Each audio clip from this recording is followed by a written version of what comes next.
Hello, I'm Joe. Welcome to my channel, AGTV for Life. I'm glad you joined me today. This video is a rewind of March 2026. So basically, it's doll related stuff or non doll related things that happen during the course of my month, and I wanted to share it in a monthly recap, mainly because there are some things that are interesting. They could be informational, they could be funny, or they could be doll related information that I have and I want to share with you that's not really worthy of a long form video. Or it just seems much more efficient to include some of these excerpts in a monthly vlog or rewind video. Whatever the right terminology is, that's what this is. So let's dive in. One thing I'm working on is an unboxing video of these Miniverse Real brands. My daughter and I went a little crazy and we bought so many of them, and I don't even want to tell you how many I have. You're going to see in an upcoming video, and I'm just working on editing the video. Some of these are perfect for the dolls and some are too small. Some of them are just about the same size as the original Series 1 and Series 2 mini brands. Some of them I think are Barbie size. I don't know. But anyway, you can look forward to a video like this coming your way. I don't know if I'm going to be able to get it out this month in April, but maybe in May because it's taking me a while to edit it. Another thing that I did during the month is I created these super cute plungers and I listed them for sale in my Etsy shop. I also made these super cute shoe boxes that are doll size, and I customized some off-brand slides and turned them into Nike slides. And look at this. Your doll could be totally stylish, just like a human. And I also made a box for Adidas sneakers. I love recreating things that people wear for the dolls. Another thing that I focused on is these silly darn boots. Look at this. The tops came off. The glue dried up. And what I had to do is I used this glue and I put that right around the area where the old glue was, and I let it just sit like this for a couple of days, and now they're good as new. Another thing I was able to finally get done is a mega unboxing video of items that I received in December. I shared some super cute doll clothes that was a custom order. And Addie opened up her own boutique called Social Justice Boutique.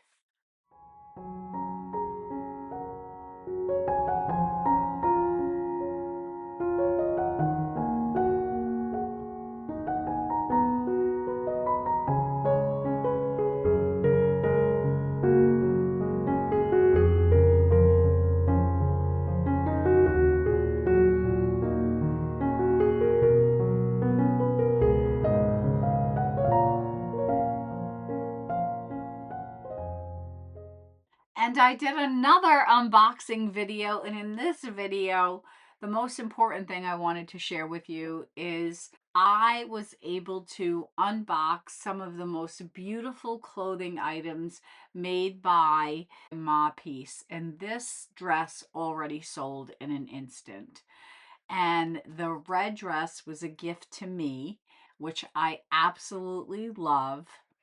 And this skirt was a gift to me, and this jacket is still available for sale. This dress is still available for sale, and the red dress is still available for sale. In the event that you're interested, contact me.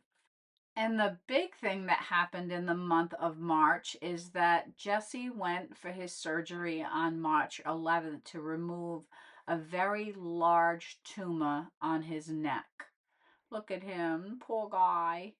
And here he is being comforted by my American Girl doll. This is a doll my daughter picked out many years ago at the Pennsylvania outlet store. It was the closest thing I could get to my daughter being here to give him comfort.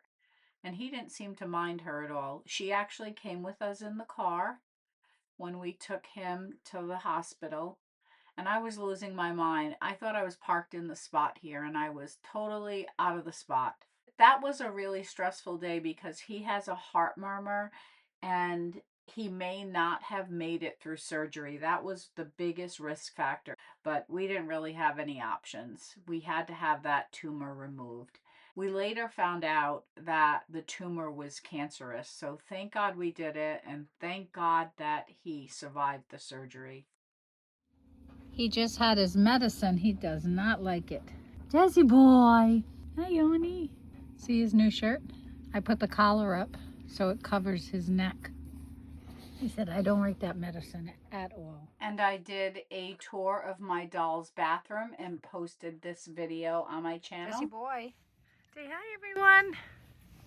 Jessie has no idea what's going on. He's looking on the floor and he sees all this gardening stuff because I converted the room that I used for Reba and Rip's engagement party to a garden, and it's beautiful. That's another video coming sometime in the future.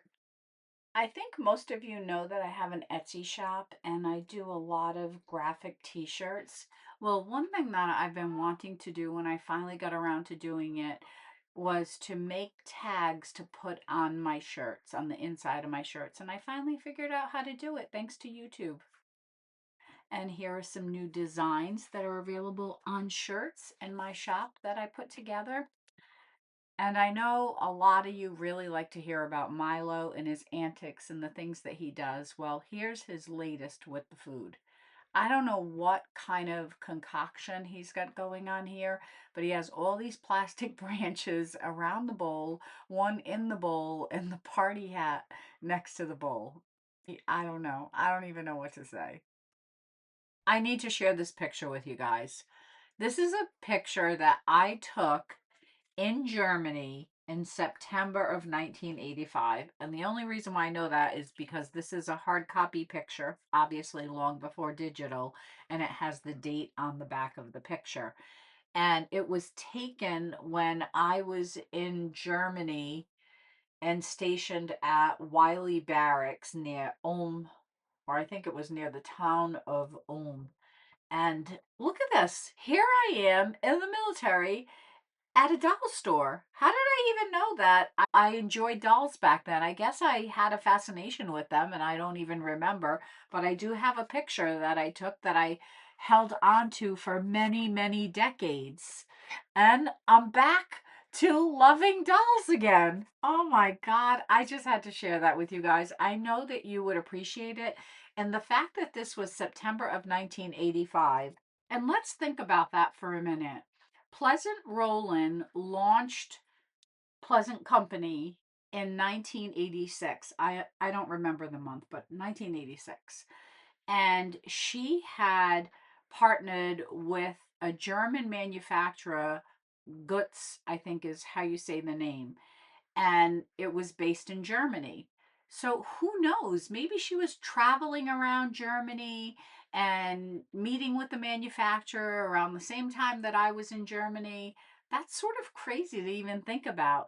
And here I am snapping this picture of these dolls in a store that I visited while I was in the military and very young. And I have the picture to this day, and I don't know what dolls these are. So I would love to know if you happen to know the brand of these dolls, the names of the dolls, and you could put a comment down below, maybe starting from left to right, top shelf, bottom shelf, however you describe it, because the dolls in this picture have always been a mystery to me, and I would love to have more information about them. Next up, these shoes are American Girl brand shoes, and they came with one of the boy outfits. I don't know what outfit, but they're definitely American Girl shoes, and they're very cute. They look great on the doll, but if you put these shoes on your doll, make sure you put socks on your doll, because if you don't, this is what's going to happen. Here's an Instagram reel I made, and look at my Thomas's English muffins container that I made. I just had to share that with you. I'm so proud of it. I am so proud of my little English muffins container. I used Canva in some images off the internet, and I just love how it came out. And of course, here are some of my new designs that my dolls are wearing. And look at that, Thomas's English muffins. Oh, I love it. I love it. I love doll food, and I think you already know that. Little Shopkins and mini brands. Boy, we have so much doll food. Holy moly. Say hi, Mom. Say hi, Mom. We're gonna get those staples out today. Yeah, it's a good boy. Yeah. Jessie. Say hi, Mama. In the beginning of the video, I mentioned that my daughter and I opened up the Miniverse real food balls, and we had a lot of them. So I have so many duplicates, and I decided that I would sell the duplicates amongst other items that I either handcrafted or other mini brands that I had, along with some of my handmade items. And I created a shopping list and also a receipt.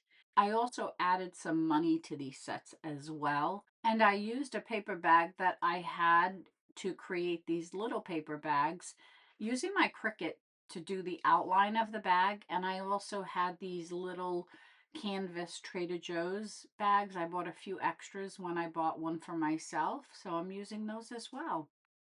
Yeah, so I'm pretty excited about these sets. I like them. I think they have a lot of cool little groceries for the dolls.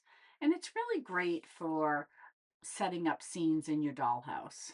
I finally tackled rehabbing two American Girl brand horses that a local doll friend gifted me, and here they are before the rehab.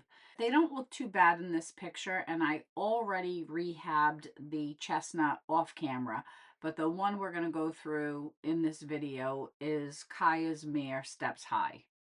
As you can see, this poor mare is a mess. She's got all kinds of crap on her. Her forelock needs to be sewn back down. Her ears need to be painted a little. Look at all this stuff on her. Poor baby. So I'm just going to show you video footage that I took, and I'll talk a little bit about different things that I did. Here, what I'm doing is I moistened my fingers and I am cleaning all this lint off the horse. You could probably use a lint roller, but I prefer not to because I feel like when your fingers are a little moistened, it also revives this felt fabric, cloth fabric, or whatever the heck it is that is on the horse. But look at all of this crap. And her poor tail really needed some TLC. And the mane is a mess, a total mess. This probably took me about 2.5 hours to do in terms of fixing the whole horse because we had to paint the ears, we had to clean the whole body, we had to wash and straighten the mane, wash and straighten the tail. And this is the chestnut that I already fixed up before I started my video footage. And look at how pretty she is. We're going to fix you up Steps High, don't you worry. You're going to look just as gorgeous as you should. This poor horse. Since the rehab took a long time and I have a lot of footage, I'm going to speed it up. I might add music just so you could see the process, because if I'm washing her mane or tail, there's no reason for me to keep talking through that part. You could see what I'm doing. And I just use regular hair products that I have when I'm doing it. And when I'm combing it and straightening it, you'll see exactly what I'm doing, and there's no reason for me to talk through that. The one thing that I will mention is when I use my hair straightener, I set the temperature to 225 and make sure that it doesn't go any higher than that, because you will burn her hair and you have to work super duper fast.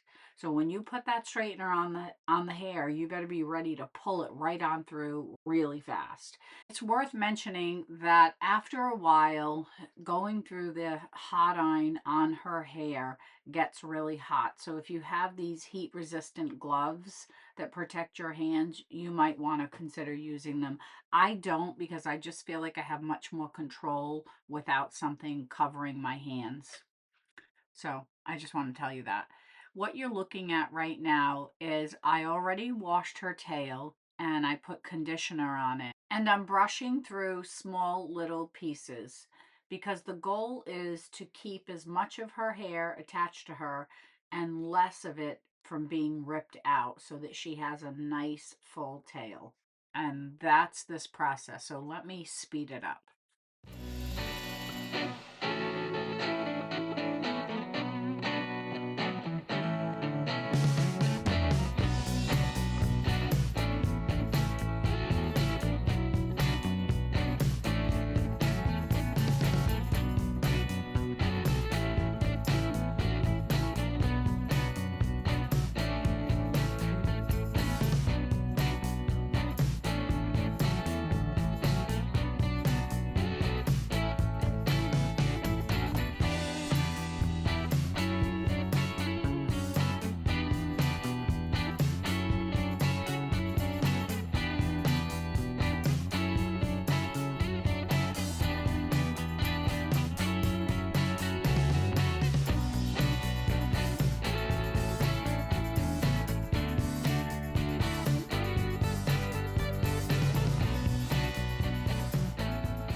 Once you comb through her tail, trim the bottom of it because as you can see, there's all these pieces that are hanging beyond the tail line.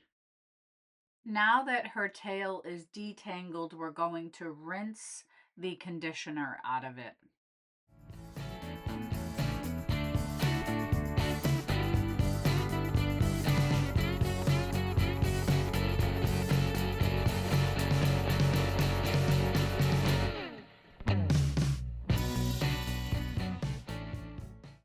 The next thing I did is I had to wash and condition her mane since that needed some attention as well. And since I already showed you that part of the process for the tail, there's no reason to show all of that on camera. It's really challenging to wash the mane and you have to position the horse properly. So what I did is I just put her head over the sink and avoided getting shampoo or conditioner on her body. And once she had the conditioner in her mane, I put a towel underneath the conditioner. And at this point in the process, which I already showed you with the tail, I combed her mane one small piece at a time. Once that was done, I went back to work on the tail and I pulled out my little box of combs and brushes and I was looking for a rat tail comb because I need to use that when I'm working with the straightener because you need to make sure that you've got all the pieces of the hair straightened out. So it looks like I found my rat tail comb and we're going to get started on straightening the pieces in her tail. And I'm going to put some music on and show you that process.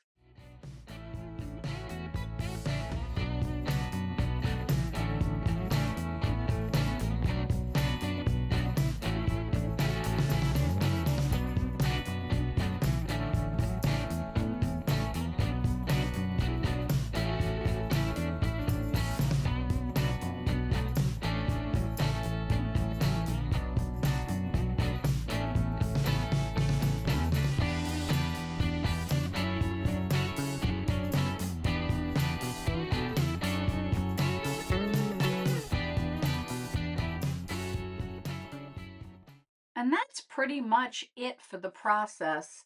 I worked on their tail, the mane, and the forelock.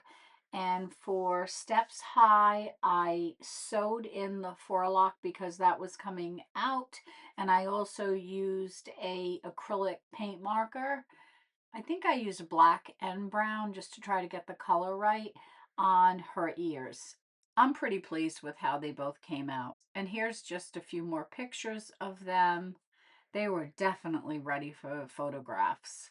Look at how amazing they look. They can't wait to get into the barn and be part of my herd. And here they are with the other horses in the barn. I can't fit any more horses in the barn. That's the Our Generation barn behind them. And I did a whole video on how I created this barn. So if you go to my DIY playlist, you'll find it. And that's a wrap, my friends. That is March and everything that I took pictures of or I documented that I wanted to share with you. And we're going to end this video with a picture of Milo. Not too sure why he looks so surprised. And right after I'm done saying goodbye, you're going to see him looking at the cricket. He's so fascinated by my cricket. Anyway, I'm going to go off on a tangent if I don't end this right now. Take care, and I will see you in my next video. Bye, everyone.